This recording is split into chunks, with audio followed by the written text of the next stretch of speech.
Good morning. My name is Sunny with LoreForged, a podcast about Ashes of Creation, and welcome to Sunny Side Up.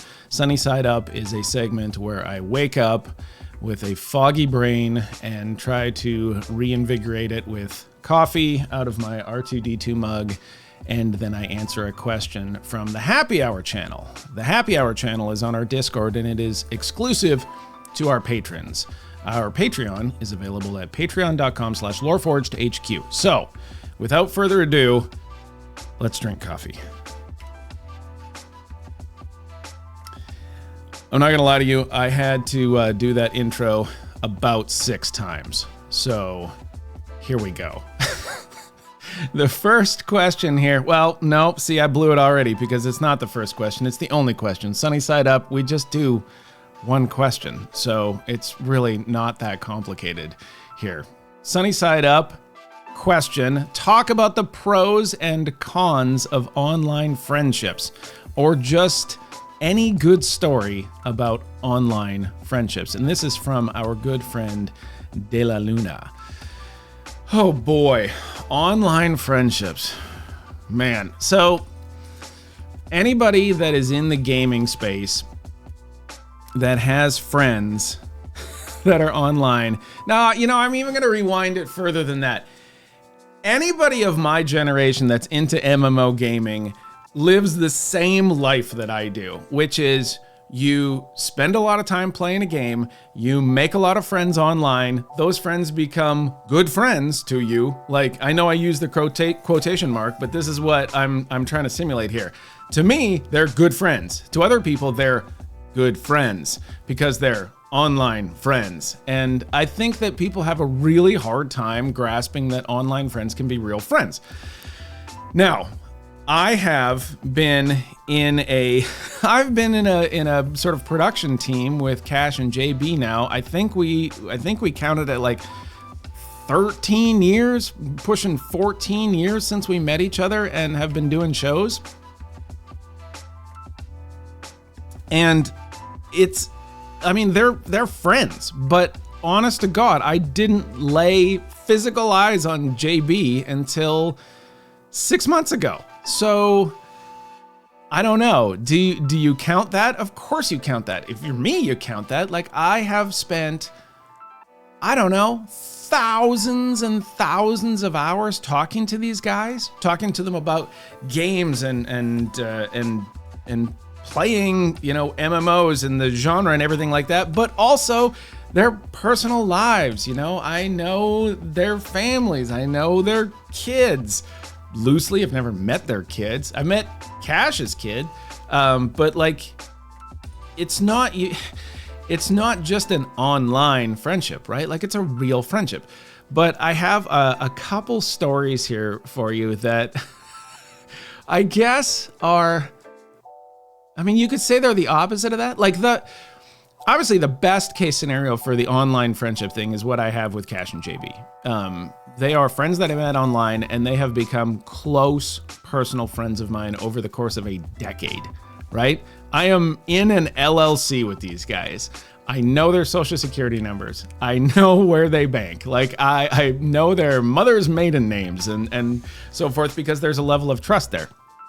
But that level of trust, it can sometimes go astray in both online friendships, but also in real life friendships. So I'm just going to tell you a quick story about online friendships going astray. So we knew a guy, the three of us knew a guy, and many of you that are watching this know this same guy.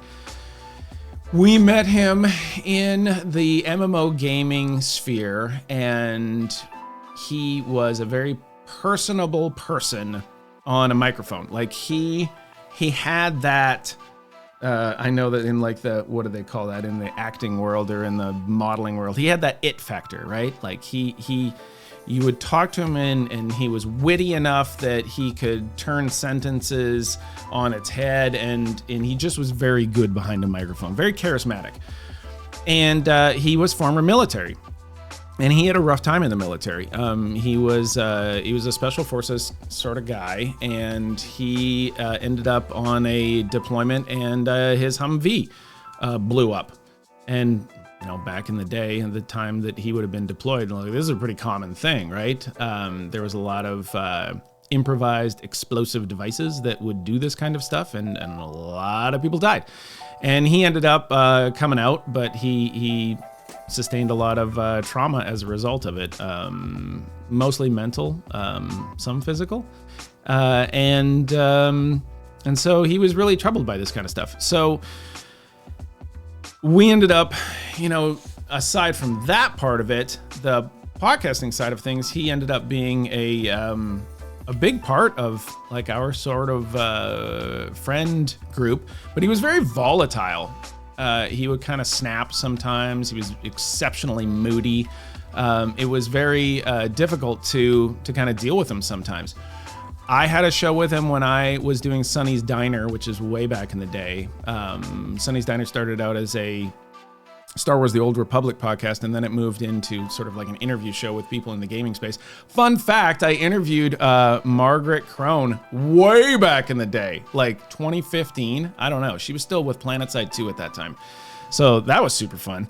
I don't know if she remembers that at all, but that actually happened. And he was one of the hosts that I cycled through. I cycled through a couple different hosts before I ended up wrapping up that show. Did a ton of episodes of that show, but he was one of them. And he was a lot of fun on a microphone. We sort of transitioned it at the end into Star Citizen, believe it or not. And man, think about that. Like, we were doing Star Citizen. This had to have been like 2015. We were talking about Star Citizen so long ago, and it is not anywhere close to what Ashes is. You talk about vaporware. Star Citizen, it's kind of hard to argue that thing is real. I know I'll hear about it in the comments. It's totally real. But is it? But is it? Anyway, so, we fall in and fall out of doing work together. He's always kind of around. This is what happens with online friends, right? Like, you have a game, you're both into the game, you're good friends, then the game changes, the game drops, you move on to other games and you drift away, but you always remember those people. And so then when another game comes back together, then you get together with those people again, and there's the friendship again, right? That's kind of one of the things that happens with online friends. And so sure enough, we got back in touch, and then he's a part of our lives again. And JB and Kash, he's a part of their lives, and we're doing work together and stuff like that. And he's becoming like increasingly volatile, right? He's increasingly moody. He's very difficult to work with.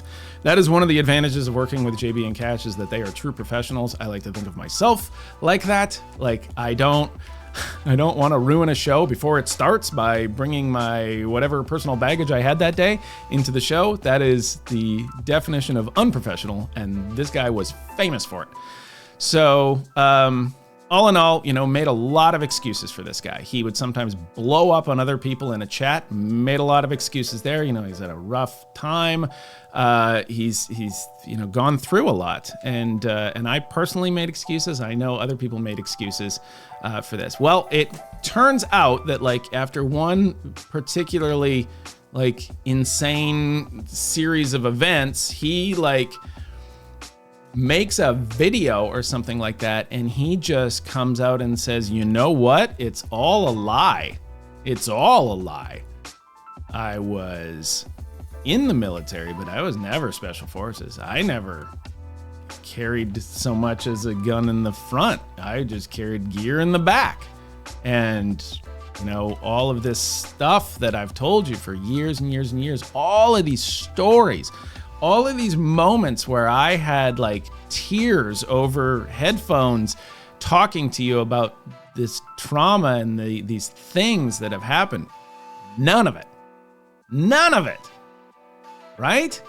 So you're like, holy crap. Holy crap.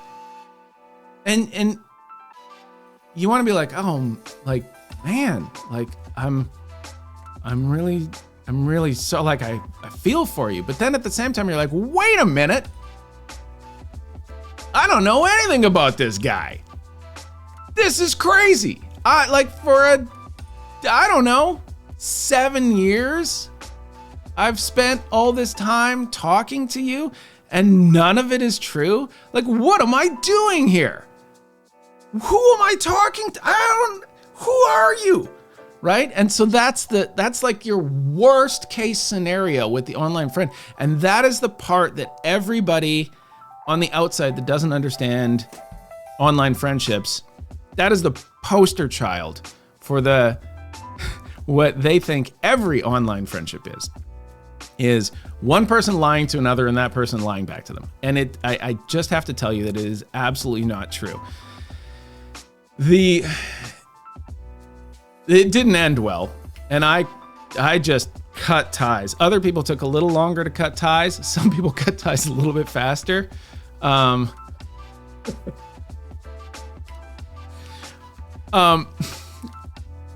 It is, I just had to. I just couldn't anymore. I'm like, I don't know what I'm doing anymore. Like, we're done. We're done.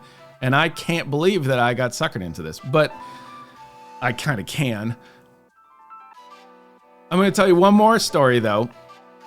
And that is that it is not required to be online to pull this on me. I had a friend in college. So this is my brother-in-law. My brother-in-law is not the friend. My brother-in-law is still my brother-in-law. And he was high school sweethearts with my sister. When we moved to the United States, he started dating her, and they went to the same college together. And he joined a fraternity. It was kind of it was a fun fraternity because they were all just nerds. Like, they were geeks in all of the sense of geekdom, right? They're just geeks, and you know, they do all the stuff that you kind of could get away with back in the 90s with fraternities. Like, they filled the whole basement full of sand to have a beach party and stuff like that. And it was a great time. It wasn't at the same college that I went to. It was a different one. So I'd sort of roll into town for the weekend, crash on couches or whatever, and just enjoy the party. And there was a guy there who was a good friend of his and a good friend of hers, obviously.